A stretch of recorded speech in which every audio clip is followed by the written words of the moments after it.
आपको क्या लगता है लिपापोती करके इस तरह के बंदरबाट कर लेंगे वो पैसे 15 करोड़ की जो बात की जा रही है? हमने एप्लीकेशन दिया है, इसके संदर्भ में एप्लीकेशन दिया है। हमें विश्वास है कि एप्लीकेशन को कंसीडर किया जाएगा। ऐसा नहीं है। हाईकोर्ट अगर बंद होगा, छुट्टी के बाद हम मिलेंगे, पर्सनली अधिकारियों से मिलेंगे। हम भी इस दिशा में प्रयासरत रहना हमारा काम है। नहीं होगा तो फिर अगली दिशा देखेंगे, कोर्ट के माध्यम से कराया जाएगा, लेकिन जांच कराई जाएगी, इसकी निष्पक्ष जांच कराई जाएगी। रोकना चाहेंगे जब इस तरीके से जो बड़े बड़े मामले जो होते हैं, जैसे करमदीनपुर गौशाला के हमने वीडियो बनाया, आपने देखा होगा। जी जी जी। जो इस तरीके से जो अगर हम लोग करते हैं, जो बड़े बड़े जो करप्शन को जब सामने लाते हैं तो तमाम तरह से दबाव आते हैं और ये भी कहा जाता है कि नहीं शांत हो जाइए। तो क्या आपको लगता है कि कभी वो भी परिस्थिति आएगी कि आप शांत हो जाएंगे? ना सर, देखिए वही कर्तव्य पे तो हो नहीं सकता है। बहुत कर सकते हैं, वो बिल बनाए होंगे, लेकिन बिल वाउचर को फाइनल अप्रूवल किसने दिया, सवाल यहाँ उठता है। स्पष्ट है कि संलिप्त हैं, उच्च अधिकारी संलिप्त हैं। केवल एक अकाउंटेंट को सस्पेंड करके जांच को दोबारा न्यारा तो किया नहीं जा सकता। इसकी जांच होनी चाहिए, विधिवत तरीके से जांच होनी चाहिए, तब तय तक मामला पहुंचेगा कि इतना बड़ा करप्शन कहां से पनपा है। अच्छा, 2019 से अब तक की बात दिया जा रहा है। स्पष्ट है कि इस पूरे प्रकरण में जो समय समय पे खंड विकास अधिकारी 12 में कार्यरत रहे होंगे, सबकी सहभागिता है और सभी लोग इन्वॉल्व हैं। अब मुकेश पटेल जी कोई हैं, उन्होंने कंप्लेन किया तो सुनने में ये आया है कि वह जितेंद्र श्रीवास्तव, जिनको निलंबित कर दिया गया है, तो केवल जितेंद्र से सारा पेमेंट राज टेंडर को हुआ है। और इसमें स्पष्ट रूप से जिम्मेदार अगर कोई है तो खंड विकास अधिकारी हैं। और एक चीज आपको हम क्लियर कर दें, जैसे जितने भी बिल वाउचर जो बनाए गए हैं राज ट्रेडर के द्वारा, जो हमारे साथ जुड़ चुके हैं हाई कोर्ट के वकील रामनिवास यादव जी, जो ब्लॉक स्तर से किस तरीके से लूट होती है इन्होंने खुलासा किया। इसमें 15 करोड़ से ऊपर भी ये बताया जा रहा है कि 15 करोड़ से ऊपर भी लूट घसोट हुई है। सबसे पहले आपका स्वागत है। नमस्कार सर, नमस्कार, धन्यवाद जी। आपने जो गंभीर आरोप लगाया है, जो लगातार दस्तावेज आप दे रहे हैं और मांग रहे हैं, जी, तो ये किस तरीके से ये खुलासा हुआ? देखिए, आप ही के द्वारा जो है प्रयास, जैसे मीडिया के द्वारा हमें पता चला कि 12 में इस समय वित्तीय अनियमितता के संबंध में एक मुकेश पटेल, जो सागापाली या सागा दयाल सिंह के निवासी हैं, उन्होंने डीएम को एक पत्रक दिया था, जिसमें उन्होंने आरोप लगाया कि राज ट्रेडर्स जो 12 में अकाउंटेंट हैं, उनके भाई की फर्म में भुगतान हुआ है। और उनके शिकायत के निस्तारण क्रम में ग्राम पंचायत निधि से जो है जांच, डीएम महोदय ने आदेश दिया कि उसकी जांच कराई जाए और जांच वर्तमान समय में विचाराधीन भी है। समाचार के माध्यम से जब हमको पता चला, फिर हमने डीपली इसमें एनालाइज किया, इसमें थोड़ा सा हम लोगों ने खोजबीन गंभीरता पूर्वक की, तो पता चला कि ग्राम पंचायत निधि से कहीं ज्यादा क्षेत्र पंचायत निधि में करप्शन है। ना केवल मनरेगा और ग्राम पंचायत निधि, इसकी तो मान लीजिए कि वहां तो बिल्कुल ना के बराबर है। अगर मसला देखा जाए क्षेत्र पंचायत निधि का, तो आप हैरान हो जाएंगे कि 2019 से समस्त नियमों को और शासनादेशों को ताक पे रख के खंड विकास अधिकारी 12 जो भी तत्कालीन समय में रहे होंगे अपने अपने समय में, इन्होंने राज ट्रेडर्स को एक मोनोपोली, जैसे एक अधिकार कहा जाए, उसको राज ट्रेडर को एक अधिकार प्रदान कर दिया। सारी पेमेंट लमसम 99.99 कह सकते हैं परसेंटेज जो है पेमेंट, सब केवल राज ट्रेडर ने किया है। तो इस मामले की गंभीरता को देखते हुए एक हमारी सोसाइटी है, हमारे जैसे अधिवक्ता बंधु हैं जो जनहित में कुछ कार्य करते हैं, हम लोगों ने ये निर्णय लिया कि नहीं भाई, मामला जरूर इसको उजागर करना चाहिए। एक एप्लीकेशन हमारे द्वारा दिया गया, डीएम साहब को IGRS भी हमने अपलोड किया है। इसमें यही प्रयास है कि ग्राम पंचायत निधि की जांच हो रही है, वो बढ़िया है, कोई दिक्कत नहीं है। साथ साथ में क्षेत्र पंचायत निधि, जिसमें करप्शन की असली जड़ वहीं पे है। अब देखिए, अंतर ये पड़ जाता है सर, हम आपको थोड़ा सा क्लियर कर दें कि शासनादेश आया था, जिसमें ये नियमावली है। शासनादेश के माध्यम से ये प्रयास किया गया कि जो भी पेमेंट होगी, वेंडरों का चयन होगा, वो पंचायती राज के अधिकारी, कर्मचारी या उससे संबंधित कोई भी एम्प्लॉय हो, बेशक वो संविदा पे हो या रेगुलर बेस पे हो, वो अपने निजी फर्म में नहीं कर सकता है या उसके रिश्तेदारों के किसी फर्म में पेमेंट नहीं होगा। अब यहाँ मसला क्या उठा है कि क्षेत्र पंचायत निधि का जो जितना पेमेंट हुआ है 19 के बाद, आप देख लीजिए, सब कुछ ऑनलाइन आजकल रिकॉर्ड मिल ही जा रहा है, सेंट्रल गवर्नमेंट के ऑफिशियल वेबसाइट पे है, सारे पेमेंट्स केवल राज ट्रेडर के नाम पे हुए हैं। और अंतर क्या आता है कि ग्राम पंचायत में रिस्पॉन्सिबिलिटी बनती है वेंडरों के चयन की ग्राम पंचायत के प्रधान के ऊपर, और सेक्रेटरी दोनों रिस्पॉन्सिबल हैं। लेकिन क्षेत्र पंचायत में हर काम के सापेक्ष ई टेंडरिंग की प्रोविजन किया गया है। अगर कोई 100 मीटर का काम हो, 1 किलोमीटर का कोई काम भी हो, तो उसके लिए ई टेंडर निकालेंगे, खंड विकास अधिकारी रिस्पॉन्सिबल हैं। तो यहाँ प्रश्न ये उठ रहा है कि जब हर काम के लिए ई टेंडर हो रहा है और उसकी लाइबिलिटी रिस्पॉन्सिबिलिटी बन रही है खंड विकास अधिकारी पे, तो लगातार 2019 से 2025 तक किस तरह से केवल एक ही फर्म को आपने टेंडर के रूप में स्वीकृत किया है? इसका मतलब आप कंपटीशन बनाना ही नहीं चाहते हैं इस क्षेत्र में, या तो नियमों का अनुपालन नहीं किया गया होगा। दोनों में से कोई एक संभावना है। जैसे हम शुरुआत जब हम किए तो एक बात बोले, जैसे आप ऑफ कैमरा आपसे बातें हो रही थी, जैसे 15 करोड़ से ऊपर की घोटाले की बात हो रही थी, तो क्या लगता है? बिल्कुल सर, आप एक एक बिल वाउचर आप स्टडी कर लीजिए। ग्राम पंचायत और मनरेगा एक अलग विषय है, जाहिर सी बात है। उसमें हर 12 चौर की लमसम अगर ग्राम पंचायतों की बात करें, हर ग्राम पंचायतों ने इक्का दुक्का जो अपवाद हो सकती हैं कि जो राज टेंडर को पेमेंट ना किया गया हो। लेकिन क्षेत्र पंचायत, स्पेसिफिक हम क्षेत्र पंचायत इसलिए फोकस कर रहे हैं। देखिए, दो चीजें हैं। अगर कोई करप्शन इस स्तर का अगर निकल रहा है तो ये कंफर्म है कि बिना उच्च अधिकारी के संरक्षण समर्थन के नहीं हो सकता है। अगर इसकी जांच होगी क्षेत्र पंचायत की, इसीलिए हम इस पे जोर दे रहे हैं कि क्षेत्र पंचायत की स्थिति ग्राम पंचायत की तुलना में बड़ी गंभीर है। ग्राम पंचायतों ने पेमेंट किया है, ऐसा नहीं है, हर ग्राम पंचायत ने पेमेंट किया, इसकी जांच होनी चाहिए।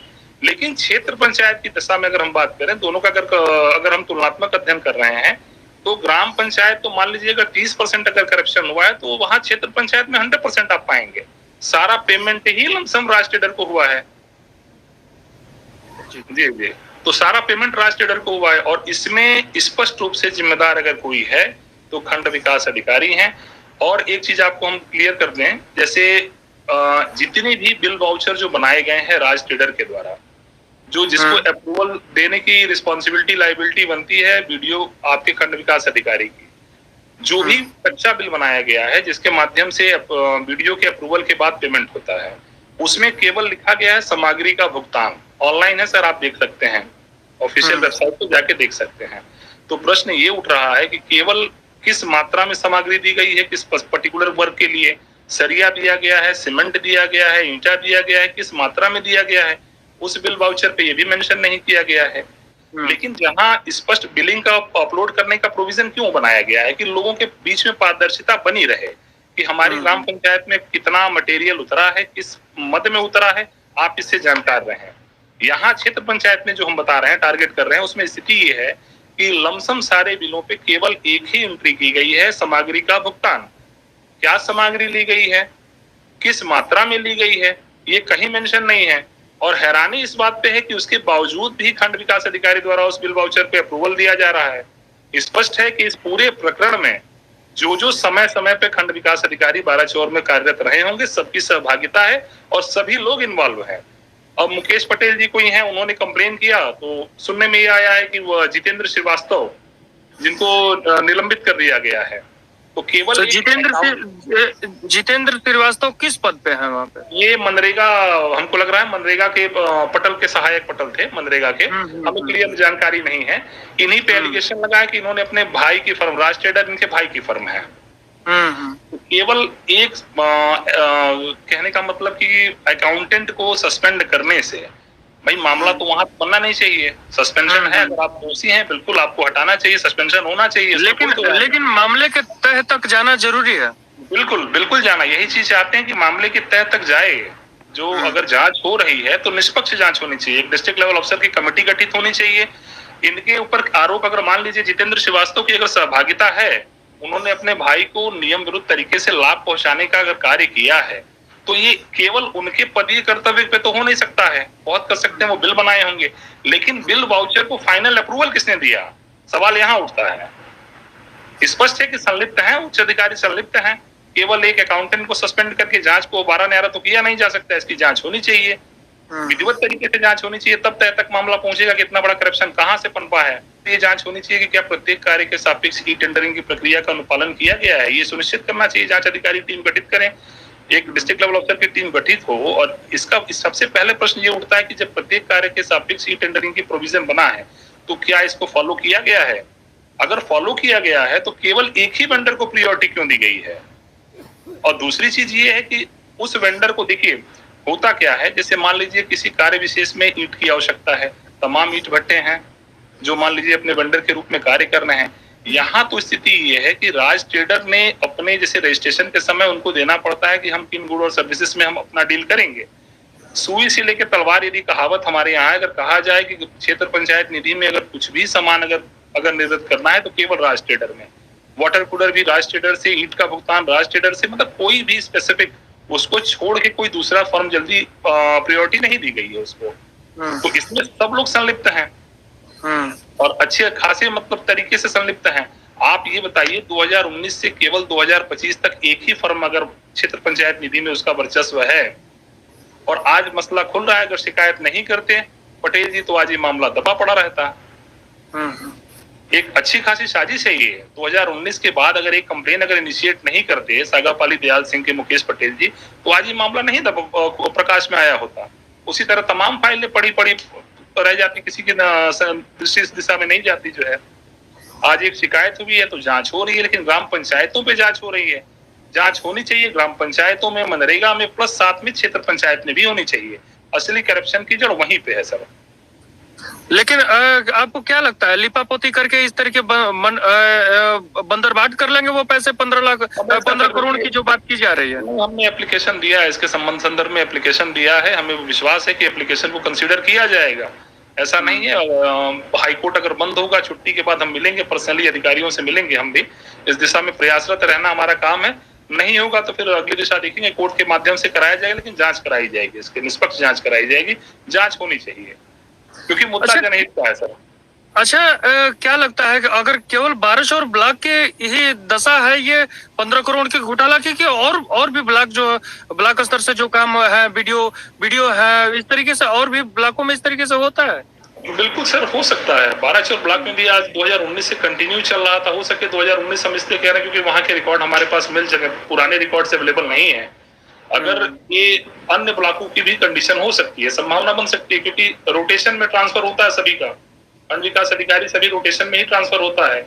ये मुद्दा शासन ने हमेशा नए सिरे से गाइडलाइन शासनादेश के माध्यम से समय समय पर दिया है, जिसका मेन उद्देश्य ये है कि ग्राम पंचायत या क्षेत्र पंचायत निधि के लिए जो केंद्र और राज्य वित्त आयोग से जो पैसा स्वीकृत होता है, इसका सदुपयोग हो सके। लेकिन स्थिति यहाँ पे है कि जब कुछ अधिकारी ही इस तरह से अगर मान लीजिए करप्शन में इन्वॉल्व होंगे तो पैसे का बंदरबाट तो होना निश्चित है। अच्छा, वीडियो हम आपको रोकना चाहेंगे, वीडियो से भी ऊपर अधिकारी भी इसमें सम्मिलित हो सकते हैं? बिल्कुल सर, अभी मान लीजिए सोशल ऑडिटर का भी इसमें भूमिका हो सकती है। हर साल 2 साल 3 साल पे सोशल ऑडिट होता है। आज तक सोशल ऑडिटर ने आपत्ति क्यों नहीं की? प्रश्न ये भी उठता है। सोशल ऑडिट का प्रोविजन बना, ये सोशल ऑडिट में आया क्यों नहीं? सोशल ऑडिट में आना चाहिए। इतना बड़ा अगर मान लीजिए 2019 से कंटिन्यूअसली एक ही फर्म में अगर भुगतान हो रहा है और वो भी बिल वाउचर अस्पष्ट हैं, उनको फाइनल अप्रूवल खंड विकास अधिकारी दे रहे हैं, तो इसमें आपत्ति आनी चाहिए जी। आप देखिए 2019 के बाद से कई ग्राम पंचायतों में वित्तीय अनियमितता की कंप्लेन पाई गई। कई ऐसे प्रधान सेक्रेटरी के ऊपर कार्रवाई की गई है। लेकिन क्षेत्र पंचायत स्तर पे अगर ऐसा करप्शन है तो एक बड़े पैमाने पे है। इसमें भी जो दोषी, और इसमें देखिए निचले स्तर के कर्मचारी इन्वॉल्व बेशक हैं, लाभ ठीक है मानते हैं, उनको लाभ हुआ है, सबसे बड़ी सहभागिता उनकी है, इन्वॉल्वमेंट उनका रहा है। लेकिन इनको श्रेय कौन दे रहा है? श्रेय कौन दे रहा है? बड़े अधिकारी। हमारा यही मेन पॉइंट ऑफ व्यू यही है कि केवल एक सहायक पटल या अकाउंटेंट इस स्तर के करप्शन को अपने आप कमिट नहीं कर सकता है। अगर अपने पदीय कर्तव्यों का खंड विकास अधिकारी ने अनुपालन किया होता तो ऐसा करप्शन कभी नहीं होता। उनका पर्सनल इंटरेस्ट हो सकता है, मैं ब्लेम नहीं लगा रहा हूँ, देखिए ब्लेम नहीं कर रहे हैं, लेकिन एक सोचने वाली विषय की बात यह है कि एक अकाउंटेंट स्तर के मान लीजिए कर्मचारी से आप क्या उम्मीद कर सकते हैं कि वो बिल वाउचर बना सकता है? अप्रूवल देने की पावर किसमें है? खंड विकास अधिकारी में है। और आप एक अस्पष्ट बिल को आपने अप्रूवल लगातार कंटिन्यूअसली, आप सारे बिल वाउचर निकाल के देख लीजिए जो अपलोड है साल 2 साल में, सब पे केवल सामग्री का भुगतान है। अपने क्षेत्र अधिकार से बाहर जाके भी मटेरियल्स का, ह्यूम पाइप का भुगतान राज ट्रेडर कर रहा है, वाटर कूलर का भुगतान राज ट्रेडर कर रहा है। मतलब कोई भी ऐसा सामग्री जिसकी आवश्यकता हो केवल राज ट्रेडर के माध्यम से हो रहा है। तो इसमें स्पष्ट है कि इसमें बहुत बड़े बड़े उच्च अधिकारी सम्मिलित हैं। ऐसा नहीं है, उनके संरक्षण में, उनके सहयोग से ही ये सब कुछ हो रहा है। और इसकी अच्छा, उत्तर प्रदेश सरकार कहती है, ये तमाम से सोशल मीडिया ये कहा जा रहा है ये कि ये करप्शन खत्म हो गया। तो इस तरीके से जो करप्शन जो निकल के सामने आ रहा है, आप जैसे लोग जो खड़े हो रहे हैं, कहीं ना कहीं हम धन्यवाद देना चाहेंगे आपको, और धन्यवाद देना चाहेंगे उन नाम अभी आपने बताया जो उन्होंने अभी पहल किया, आपने दूसरा पहल किया, और 15 करोड़ से ऊपर घोटाले की जो बात आ रही है, तो क्या लग रहा है कि उत्तर प्रदेश सरकार में जो घोटाले की बात की जा रही है, तो वो तो ये कहा जा रहा है कि खत्म हो गए घोटाले। तो इस तरीके से जब बात निकल के सामने आ रही है, तो कहीं ना कहीं और भी विभागों में इस तरीके से होता होगा। बिल्कुल सर, बिल्कुल ऐसा नहीं है। देखिए, इस मुद्दे पे अगर श्रेय देने का अगर किसी को अगर बनता है तो ये मुकेश पटेल जी हैं, जिनका सबसे सर्वप्रथम ध्यान इस संदर्भ में गया। हम भी मान लीजिए कि मीडिया के माध्यम से ही हमको ये मामला पता चला, तो उसके बाद चूंकि मैं करिंदरपुर से बिलोंग करता हूँ, हमारे क्षेत्र का मामला था, तो जाहिर सी बात है रुचि आएगी कि भाई हमारे क्षेत्र में इतना हमारे कान के नीचे करप्शन चल रहा था, हमारे संज्ञान में भी नहीं था। यही कारण था कि थोड़ा सा गहनता से उसका अध्ययन किया गया, तो पता चला कि बहुत बड़ा करप्शन है। तो फिर डिसाइड किया गया कि नहीं भाई, इस मामले को उठाना चाहिए, क्योंकि मुकेश पटेल जी लगातार प्रयास कर रहे हैं, लेकिन जांच केवल और केवल ग्राम पंचायतों को टारगेट किया जा रहा है, केवल छोटे स्तर पे जांच की जा रही है। हमारा ये मिशन है कि जांच एक चीज हम आपको रोकना चाहेंगे। जब इस तरीके से जो बड़े मामले जो होते हैं, जैसे करिंदरपुर गौशाला के हमने वीडियो बनाया, आपने देखा होगा। जी। जो इस तरीके से जो अगर हम लोग करते हैं, जो बड़े जो करप्शन को जब सामने लाते हैं, तो तमाम तरह से दबाव आते हैं, और ये भी कहा जाता है कि नहीं, शांत हो जाइए। तो क्या आपको लगता है कि कभी वो भी परिस्थिति आएगी कि आप शांत हो जाएंगे? ना सर, देखिए एक्चुअली हमारी सोसाइटी से गाजीपुर जनपद में 3 से 4 हमने 4-5 एप्लीकेशन इससे पहले भी दिया है, जो अपने क्षेत्र से। चूंकि स्थिति ये है कि क्षेत्र विशेष में अगर होता है तो आदमी सक्रिय होता है। सारे संबंधित थानों में, कोतवाली में 203 FIR है। ऐसा नहीं है, बहुत दबाव आया है, दबाव झेलने के हम लोग आदी हैं, और दबाव से हम लोग पीछे हटेंगे नहीं। इसमें कोई दिक्कत नहीं है, दबाव किसी और पे बने, हम पे तो भाई हम लोग उसी क्षेत्र में हैं और हम लोग अपना कर्म कर रहे हैं। निस्वार्थ भाव से केवल हमें अपना कर्म करना है, जो होना होगा विधि के हाथ में, उससे हम लोग कहीं भागे नहीं है। और कोई दबाव हम लोग इस पे, ऐसा कोई दबाव नहीं है, हम इसको लास्ट तक ले जाएंगे। प्रयास हमारा ये है कि जांच जब हो रही हो, एकदम निष्पक्ष तरीके से जांच हो। हमें अपने जिला अधिकारी महोदय पे पूरा विश्वास है, एप्लीकेशन को कंसिडर किया जाएगा और एकदम विधिवत जांच की जाएगी। चलिए, वीडियो बहुत ज्यादा लंबा हो गया। बहुत बहुत धन्यवाद आपका, जो इस तरीके से गांव के पैसे, जो हमारे टैक्स का पैसा, जो अगर हम माचिस भी हम खरीदते हैं, लोग ये समझ नहीं पाते हैं। जब हम माचिस भी खरीदते हैं तो माचिस का भी हम टैक्स भुगतान करते हैं, क्योंकि पीछे लिखा रहता है ऑल टैक्स, तब 1 रुपया लिखा रहता है। तो कहीं ना कहीं ये अपने समझ नहीं पाते हैं, ये हमारा टैक्स का पैसा किस तरीके से अधिकारी बंदरबाट कर रहे हैं, उन लोगों पर कार्रवाई ना हो। तो कहीं ना कहीं लोग ये सोचते हैं कि ये हमारा पैसा थोड़े ना है। इस तरीके से जैसे आवास भी आ गया, तो लोग ये सोचते हैं हमारा पैसा थोड़े ना है। 1 लाख रुपया मिल गया, 20,000 रुपया दे दिया ग्राम प्रधान को। तो कहीं ना कहीं ये लोगों को, सर हम यही आपको रोके, लोगों को अपने अधिकार के प्रति सचेत होने की, जागरूक होने की आवश्यकता है। एक मजदूर से लेके एक एम्प्लॉय पर्सन जो भी हो, गवर्नमेंट एम्प्लॉय हो चाहे प्राइवेट एम्प्लॉय हो, इस देश के विकास में सबकी समान सहभागिता है। सब लोग समान रूप से समर्पण से भाव से लगे हैं। चलिए, वीडियो बहुत ज्यादा लंबा हो जाएगा। अगली कड़ी में फिर दोबारा जनता को बताया जाएगा कि क्या कार्रवाई हुई और कितने लोग अभी पकड़े गए, कितने लोगों पर कार्रवाई हुई। खैर, इस वीडियो में इतना ही। मैं मनीष कुमार भारद्वाज, धन्यवाद। लेकिन